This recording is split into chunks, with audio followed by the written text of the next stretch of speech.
সামনে কিন্তু রমজান মাস আসতেছে, বর্তমানে শাবান মাস চলতেছে।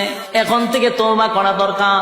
আল্লাহ আপনার হুকুম যা লঙ্ঘন করছি, তাম জিন্দেগির গুনার বোঝা মাথায় লইয়া নজরুলের রহমতের সময় যদি চোখের পানি গুলো ছেড়ে দিয়া কান্দেন আর বলেন, মালিক জীবনের সব গুনার উপরে লজ্জিত, আল্লাহ এতদিন আপনার হুকুম পালন করি নাই, আল্লাহ শয়তানের ওয়াসওয়াসায় পড়ে করছি গো, আপনি মাফ করে দেন।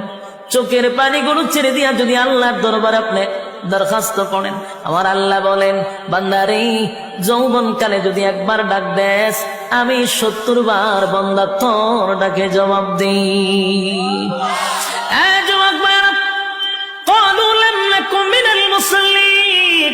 যারা দুনিয়ার জমিনে মুসল্লি ছিল না, তারাই তো জাহান্নামী, এক নম্বরে জাহান্নামে যাওয়ার কারণ। আল্লাহ